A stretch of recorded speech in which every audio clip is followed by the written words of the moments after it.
whether it's forehand or backhand. After opening up against a backspin ball, when the opponent blocks it back to us, how should we make the transition? That is, the variation from backspin to soft topspin. Okay, let's start explaining it to everyone. Let's take the backhand as an example. Taking the backhand as an example, everyone look after looping this first ball.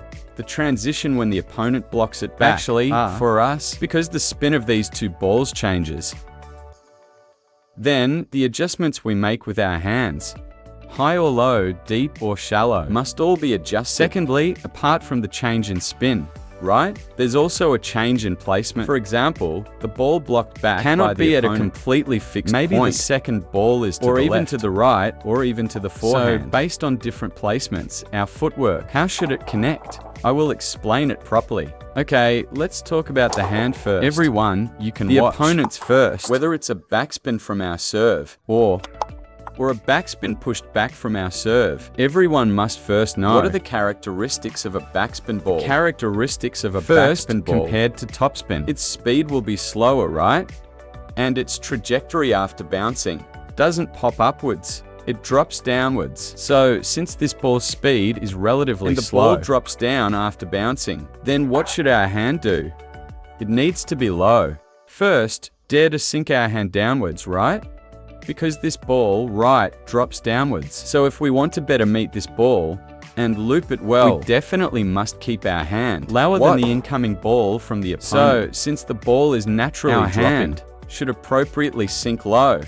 Appropriately sink now low. Let me loop a backspin ball for you all to see. Everyone watch. The ball is slow and drops. See, right? My hand needs to be lowered. My center of gravity must drop down before looping, right? Drop down before looping. And everyone, look again. I have time to sink this hand down.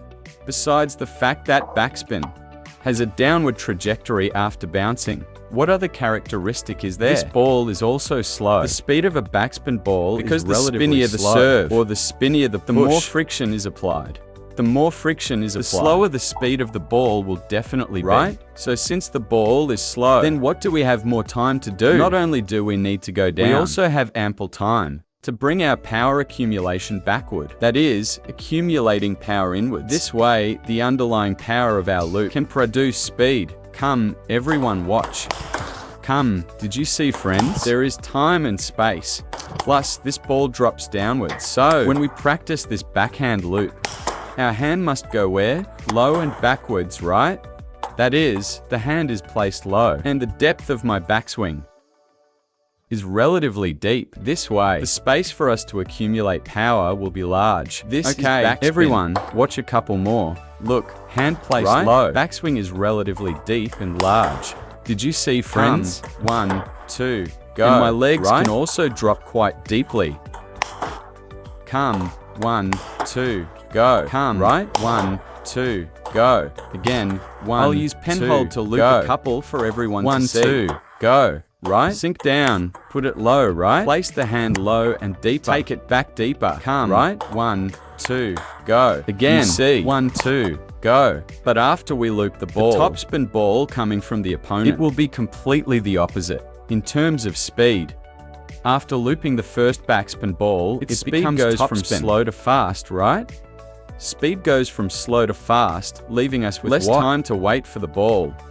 So what must we do for the second ball? Don't wait for the ball, or rather, there is no time to wait. For us, what should our hand do? There is no time or space to go backwards and have such a large backswing.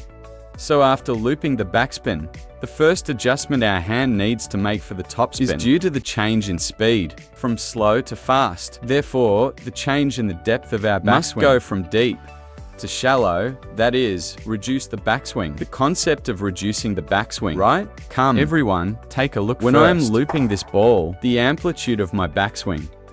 First one deep, second one shallow. Serve normally. First one deep, second one shallow, right? Look, deep, shallow, right? The first one is slow, second one fast, right? Look, slow, fast, right? Again, slow, fast. Did you guys notice? After I loop the first ball, the follow-up on the second ball, my hand goes from deep to basically no backswing because there's no space and no time. But many friends, After looping the first ball, they still want to apply continuous force on the second ball. When continuously applying force, they have a misconception on the second ball, which is having a very full, very large backswing movement. Then you easily get jammed by the ball. Everyone watch. Did you see, friends? On the second ball, you absolutely cannot have a large backswing. You get immediately jammed by the ball. Is too fast. The ball is too fast. This is the first point. Because of the change in speed, adjust the depth of the backswing from deep to shallow. Alright, I also just mentioned the trajectory of a backspin ball after bouncing. It doesn't bounce upwards. It drops downwards, right? Then what about the topspin on the second ball? It jumps upwards, right? Everyone can look at the backspin ball. I'll serve short ones for you to see. The backspin ball coming over, you see, it doesn't move forward. It drops down, right? It drops down. Okay, now look at the topspin. The topspin ball coming over. It jumps towards everyone's face.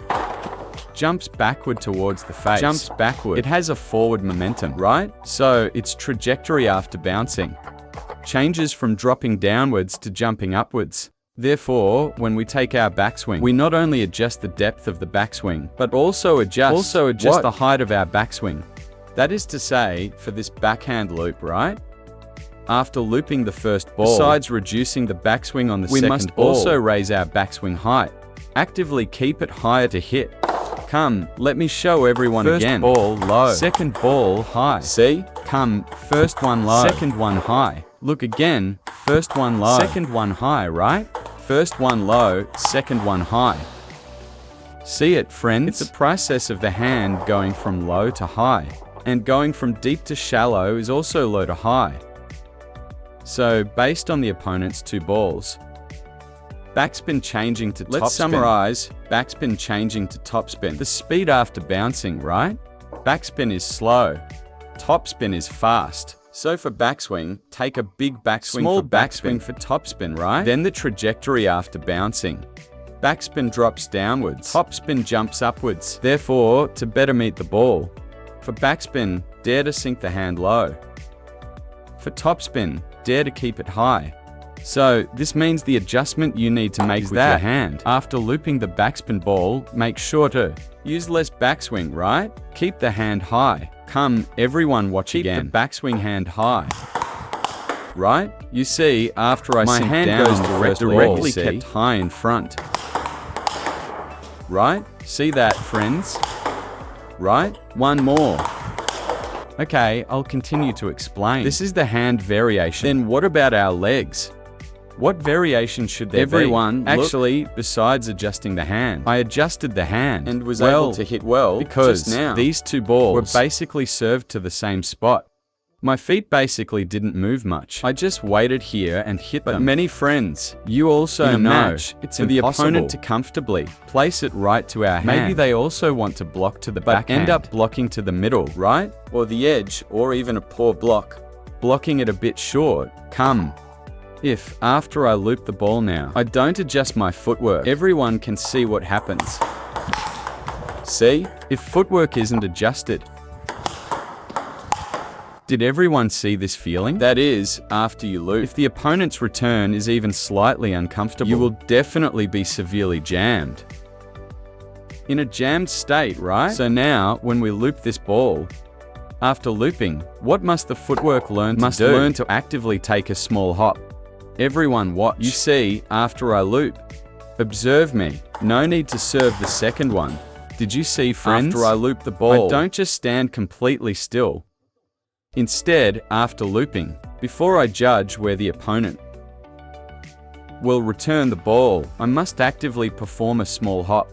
What is the main purpose of this hop? It is the finishing movement of our first backspin loop. The finishing movement of the loop. Only when you complete the finishing movement of the first loop is your backspin loop considered complete. It's not that. Just because the swing is over, the stroke is complete. Now, I'll also skip the second ball transition. Everyone, look at my footwork after the loop. Hop. Come everyone, watch. Did everyone see? After looping, I always do a hop in place. Look, I always do a hop in place. Only after taking a hop. No matter where the opponent places it, can I move there quickly? Why? Everyone, look at this hop. The main and most important point is to reset our entire center of gravity. Reset it. So that for the transition to the next ball. What do we do with our footwork? Make an adjustment. Make an adjustment, which is equivalent to what? Equivalent to what I taught everyone today. When receiving a serve, you must also hop. Before receiving, your feet must be active, right? This is so your feet don't just stand. Stand dead. If they're dead, once you're moving, play well. You can follow up on the next ball no matter what. Let me demonstrate one more for everyone. Look. Everyone saw my state after looping. Look. See it? My body is able to move. Right? I definitely don't just stand there after looping. See? That is to say, after looping, I must actively perform a footwork hop. Instead of waiting for the ball to come over and then trying to move, it'll be too late. After looping, actively judge the ball during the movement, during the hopping process. Only when you judge it concurrently can you immediately make an adjustment. Even if the ball is short, look, it's the same. If I stand still after looping, you see, if the ball is short, I am in a jammed state. But if, after looping, my bad. Did everyone see? Now, am I not? As soon as my eyes judge that the ball is short, my feet can step forward immediately.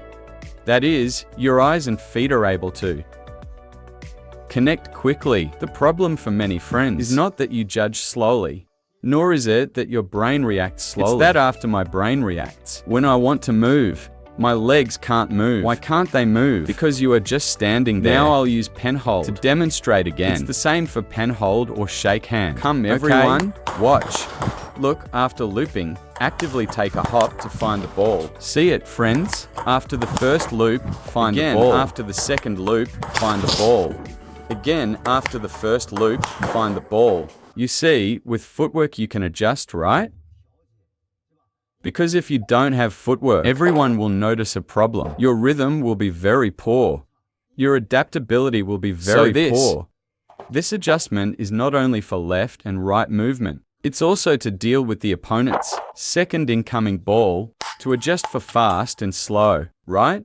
When it's slow, my feet can hop and wait for the ball. When it's fast, my feet can also catch up quickly.